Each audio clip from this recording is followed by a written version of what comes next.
If you're thinking of buying the new Haus Labs by Lady Gaga Foundation, watch this honest review. Hello, welcome to the channel. I'm Britt, creator of the Style Shaker. I try out all of these products and share my brutally honest reviews over here so you have a better idea of what to buy and more importantly, what not to buy. So today I'm going to run through 5 things about this new foundation.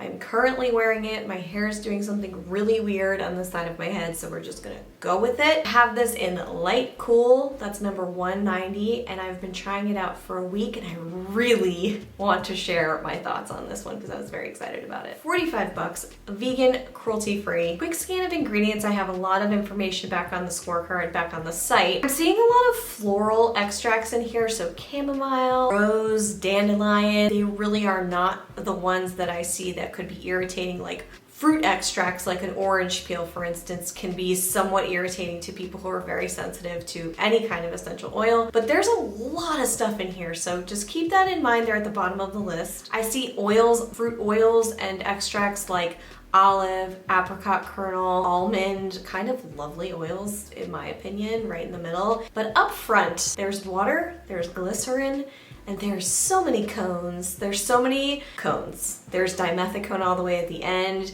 That does not mean it is a bad thing. But normally, when I wear anything with dimethicone, I break out. This has been the norm for years. I've worn this for a week. I have not had that problem. So I don't know if this is a different type of silicone, and then the percentage of dimethicone is so small at the end that that's why that's happening. I don't know. In terms of coconut, capryl glycol is in this. I have details back on the side of what that means. You have to ask the brand on whether or not that uses a coconut derivative. It sometimes doesn't. So you can double check with that. It is not the same as coconut oil. Just want to give you a heads up there. So let's dive into what we all love to know about, and like the application and the coverage. So application, really, really easy. I like to talk about tools that I use.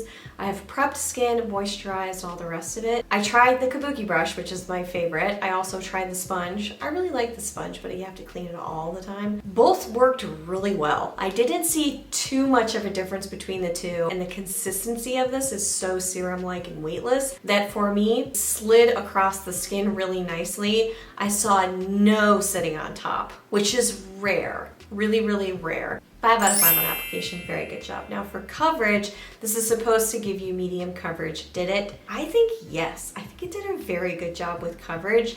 You can build it. I didn't want to build it, nor did I need to build it. Here's the thing I want you to know. The coverage here doesn't look like it's sitting on top of the skin. It doesn't look like it's actually covering the skin.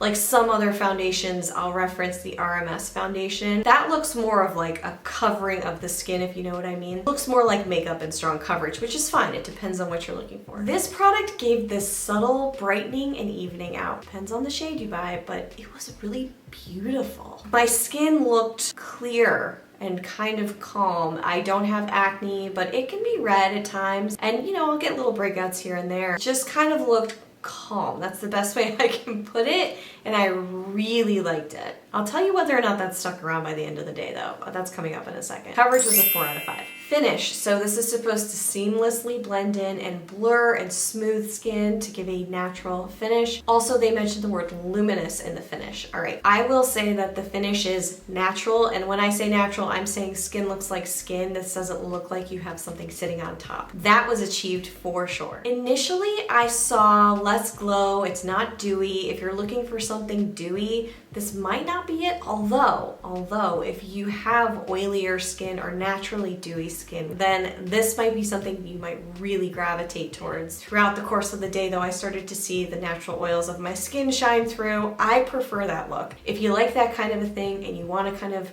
minimize shine but not look like you're wearing cakey like product, then you're gonna probably like this finish. 4 out of 5. And the wear test. They say it's supposed to be ultra comfortable. I did find it to be ultra comfortable because it's weightless. Touch test, initially I didn't feel anything. End of day, I didn't feel anything. This product held up pretty well on the wear test for me.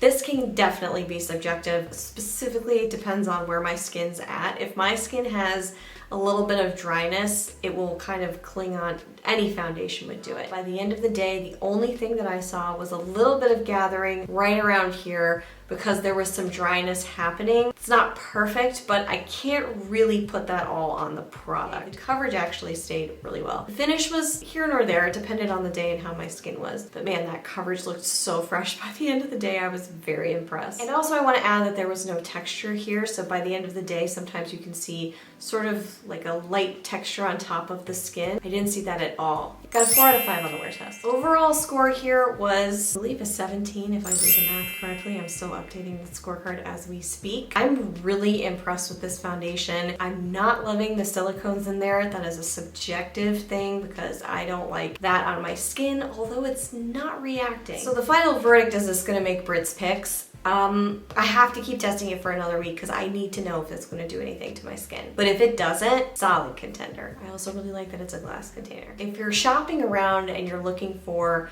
cleaner foundations or tinted moisturizers, definitely check out that playlist. You can see what else is out there, things that I've reviewed, there's more information back on the site. And let me know what you think about this foundation. Have you tried it yet? Are you going to try it? What do you want to do? What's going on?